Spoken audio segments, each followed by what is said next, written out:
وَإِذَا الْأَرْضُ مُدَّتْ، اور جب زمین پھیلا دی جائے گی. ظاہر ہے زمین کو اذا دکت الارض دکن دکا، کوٹا جائے گا زمین کو، تو بالکل فلیٹ کر دی جائے گی. یہ پوری کی پوری زمین ہی میدان محشر بن چکی ہوگی. زمین جو ہے وہ پھیلا دی جائے گی. وَأَلْقَتْ مَا فِيهَا وَتَخَلَّتْ، اور زمین ہر وہ چیز باہر پھینک دے گی جو اس کے اندر ہے. زمین اپنے اندر کی ساری چیزیں باہر پھینک کے خالی ہو جائے گی. مراد جو اس نے اپنے اندر جو ہے وہ مردے ہزاروں لاکھوں سال سے اپنے اندر سموئے ہوئے ہوں گے، وہ سب کے سب مردے باہر نکال دے گی. اللہ تعالیٰ ان کو زندہ کر دے گا. وَأَذِنَتْ لِرَبِّهَا وَحُقَّتْ، اور زمین بھی کان لگا کر اپنے رب کا فرمان سنے گی، اور اسے شایع بھی یہی ہے، اس پہ فرض بھی یہ ہے کہ وہ اپنے رب کی حکم کی طرف لوٹے.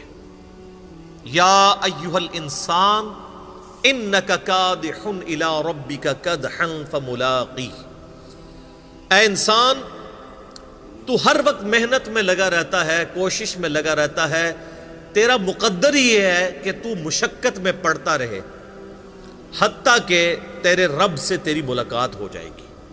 یہ بڑی کرٹیکل آیت ہے قرآن حکیم کی. ہر انسان کو اللہ نے مشقت میں پیدا کیا. کسی کی مشقت یہ ہے کہ اس نے پورا دن مزدوری کرنی ہے، اور مزدوری کی فارم بھی ڈیفرنٹ ہے. کسی نے وزن اٹھانا ہے، تو کسی نے جو ہے وہ انٹلیکچوئل انپٹ دینی ہے ایئر کنڈیشن کمرے میں بیٹھ کے کسی ملٹی نیشنل میں جاب کرتے ہوئے. کسی نے زمین میں ہل چلانا ہے، اس کی مشقت وہ ہے. ہر انسان کو اللہ نے مشقت میں پیدا کیا ہے، کیونکہ انسان کے ساتھ اللہ تعالیٰ نے پیٹ لگا دیا ہے جو اس کی یعنی بنیادی ضرورت ہے.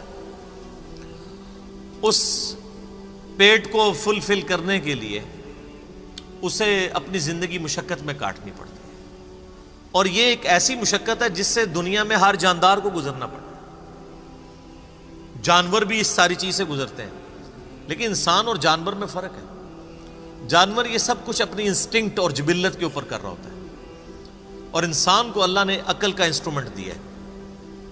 انسان جو ہے وہ عقل کے ذریعے حق اور باطل میں تمیز کر سکتا ہے. بکری کا پیٹ بھرا ہو، اس کے باوجود اگر اس کو آپ کسی ایسی جگہ لے جائیں جہاں پہ تازہ گھاس ہو تو وہ ایک دو دفعہ منہ ضرور مارے گی اپنی جبلت کی وجہ سے. لیکن انسان کے پاس عقل کی یہ دولت ہے کہ انسان خالی پیٹ بھی ہو اور اس کے سامنے حرام آ جائے اور وہ خوف خدا رکھنے والا ہو تو اپنا ہاتھ روک لے گا، صبر کر لے گا، حتیٰ کہ زندگی موت کی کشمکش بن جائے وہ الگ بات. اور بعض کا دنیاوی طور پہ بھی لوگ اتنا غصہ کھا جاتے ہیں کہ کسی مجلس میں گئے ہوئے ہیں، کسی شادی کو اٹینڈ کرنے کے لیے گئے ہیں، اور وہاں پہ صبح کا ناشتہ بھی نہیں کیا ہوا کہ آج جا کے ولیمہ کھائیں گے، اور وہاں پہ کسی کے ساتھ منہ ماری ہو جاتی ہے تو چاہے بھوکا بھی ہو تو وہ روٹی کھا کے چھوڑ کے جو ہے وہ اٹھ جاتا ہے کہ میں نے روٹی نہیں کھانی.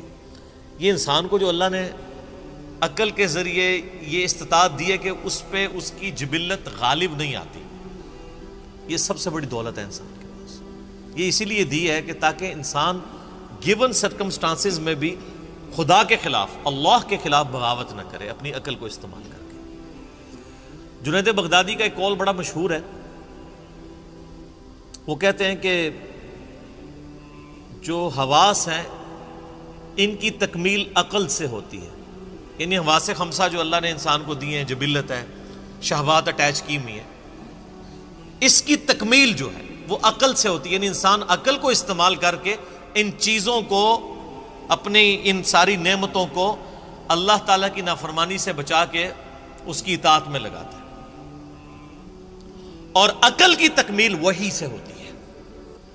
عقل بھی کہیں نہ کہیں ٹھوکر کھا جاتی ہے، اس کی تکمیل پھر وحی الہی سے ہوتی ہے جو اللہ تعالیٰ اپنے پیغمبروں کے ذریعے اپنے بندوں تک پہنچاتا ہے. اسی لیے ہم کہتے ہیں جب وحی کا حکم آ جائے پھر ہم عقل کو سائڈ پہ کر دیتے ہیں، پھر ہم وحی کی پیروی کرتے ہیں. سیدنا علی بن ابی طالب کا قول بڑا مشہور ہے، سنن ابی داؤد کے اندر موجود ہے اور کتابوں کے اندر صحیح سند کے ساتھ. وہ کہتے ہیں کہ اگر دین کو میں صرف عقل کی بنیاد پہ فالو کر رہا ہوتا تو موضوع پر جو مسا ہے یہ تلوے کی طرف ہونا چاہیے تھا، کیونکہ عموماً تلوے گندے ہوتے ہیں، مٹی تو نیچے زیادہ لگتی ہے نا چلتے ہوئے، لیکن وہ کہتے ہیں سنت یہ ہے کہ آپ نے موزوں کے اوپر مسا جو ہے وہ اوپر والی سائڈ کے اوپر کرنا ہے، تو ہم پھر شریعت کو فالو کرتے ہیں۔ تو عقل کی تکمیل وہی الہی سے ہوتی ہے۔ تو ہر جاندار مشقت میں آپ دیکھیں، چڑیا بھی صبح سویرے نکلتی ہیں اور شام کو پیٹ بھر کے خود بخود نہیں بھرتا، ان کو ایفرٹ پٹ کرنی پڑتی ہے، انسان کو بھی ایفرٹ پٹ کرنی پڑتی ہے۔ تو اللہ تعالیٰ ہمارا اے انسان، میں نے تیرا مقدر کیا ہے کہ تو نے مشقت میں رہنا ہے، حتیٰ کہ تو اپنے رب کے پاس آ جائے۔ یہی اکثر کہتے ہیں کہ دنیا کے کام تو نہیں ختم ہونے، لوگ کہتے ہیں جناب وہ درس میں نہیں ہے، وہ فارغ نہیں تھے، یعنی یہ فارغ بندوں کا کام ہے۔ بھئی اسی ٹائم میں سے ٹائم نکالنا ہے نا اللہ کے لیے، گیون سرکمسٹانسز میں۔ انسان کو تو پیدا ہی مشقت میں کیا گیا ہے، اسی مشقت میں سے آپ نے اپنے آپ کو فری کرنا ہے۔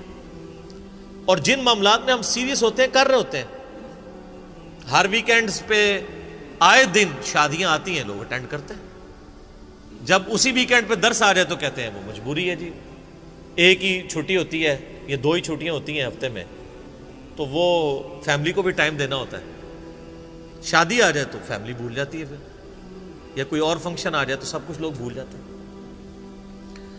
تو یہ سارے بہانے انسان، اللہ تعالیٰ فرماتا ہے کہ انسان کو اس مشقت سے گزر کے الٹیمیٹلی اپنے رب تک پہنچنا ہے۔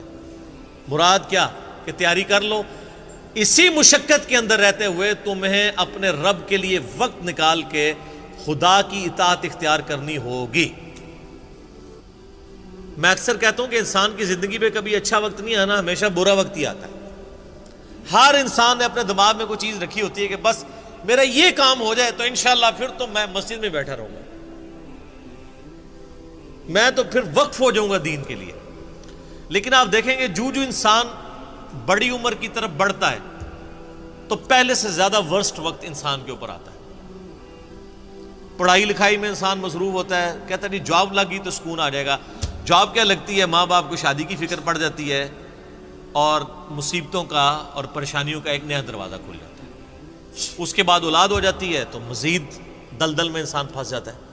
تو انسان اگر اپنے ماضی میں جھانک کے دیکھے تو اکثر انسان اسی رزلٹ پہ پہنچیں گے کہ انسان کا ماضی سکون میں تھا، حال اور مستقبل مشکل در مشکل ہوتے جا رہے ہیں۔ تو لہٰذا یہ تو کیڑا دماغ سے نکال دیں کہ دماغ میں یہ بات کہیں سے نہ آئے کہ کوئی میری زندگی میں اچھا وقت آئے گا تو میں خدا کو رسپانس کروں گا۔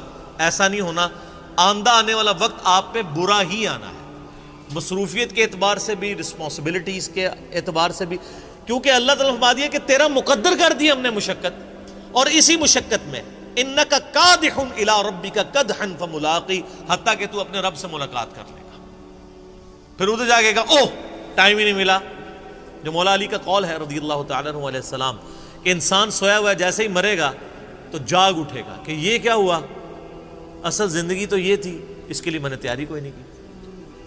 وَلِعَوْذُ بِاللَّهِ تَعَالَى اللَّهُمَّ مَنْ أَحْيَيْتَهُ مِنَّا فَأَحْيِهِ عَلَى الْإِسْلَامِ وَمَنْ تَوَفَّيْتَهُ مِنَّا فَتَوَفَّهُ عَلَى الْإِيمَانِ۔ صحیح بخاری اور مسلم میں آتا ہے کہ ایون نبی علیہ السلام اگر نماز کے دوران بھی قرآن کی تلاوت کر رہے ہوتے تھے اور اللہ تعالیٰ کے عذاب سے ریلیٹڈ آیات آ جاتی تھی رکت پیدا کرنے والی، تو نماز میں ہی اللہ کی طرف متوجہ ہو کر دعائیں شروع کر دیتے تھے۔